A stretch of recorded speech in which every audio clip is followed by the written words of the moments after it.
జై భవానీలు అందరు బాగున్నారా? జై భవానీలు. అమ్మవారు ముగ్గురు అమ్మలగా అన్న మూలపోషమ్మ అమ్మవారు అని అంటే దుర్గమ్మ, కనకదుర్గమ్మ తల్లి.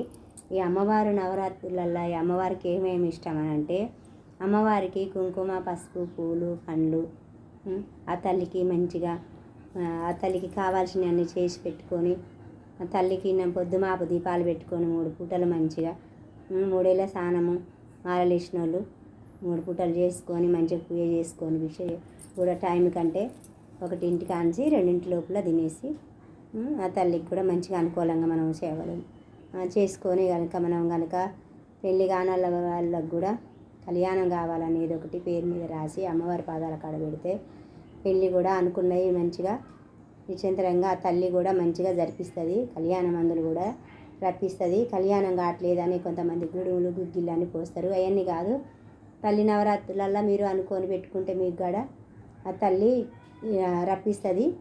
కళ్యాణం మందు శనిగ్రహణాలు ఉన్నా కూడా తీసేస్తుంది ఆ తల్లి. ఎందుకంటే అమ్మ హోమం ఉంటుంది, అమ్మది కుంకుమ పూజ ఉంటుంది.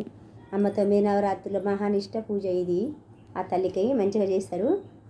అట్లా మనం చేసిన బాలలు ప్రతి బాలలు కాడ మంచిగా అమ్మవారు టవలు కప్పుకున్న వాళ్ళు కానీ మాలలు వేసుకున్న వాళ్ళు కూడా ఆ తల్లికి మంచిగా చేస్తారు. అటువంటి పూజను మెచ్చి ఎవరు ఏం కోరుకున్నా కూడా సంతానం మందు లేని వాళ్ళు కూడా ఆ తల్లి కాడ పాదాల కాడ పండ్లు పెట్టి మీరు తీసుకొని తిన్న వెడల భర్త భార్య ఎవరు చూడనప్పుడు మీరే తినాలి. అమ్మవారి పాదాల కాడ పెట్టుకొని మొక్కుకొని తీసుకుపోయి అప్పుడు కాడ మీకు సంతానము అమ్మ ఈ సంవత్సరం మొక్కుని తీసుకుపోతే మళ్ళీ సంవత్సరం వరకు కొడుకునో బిడ్డనో ఎత్తుకొని ఆ తల్లి కాడికి వచ్చి పాదాల కాడ మళ్ళీ నమస్కారం చేసుకొని కొబ్బరికాయలు కొట్టుకొని ఆ తల్లికి మీ చేతనైనా సాయం చేసుకోవచ్చు, చేసుకోకపోవచ్చు, కానీ ఆ తల్లి అయితే సంతానం మీకు ఇస్తుంది.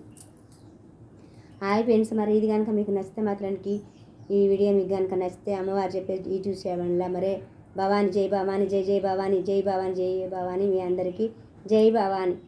నచ్చితే లైక్ చేయండి. జై భవాని.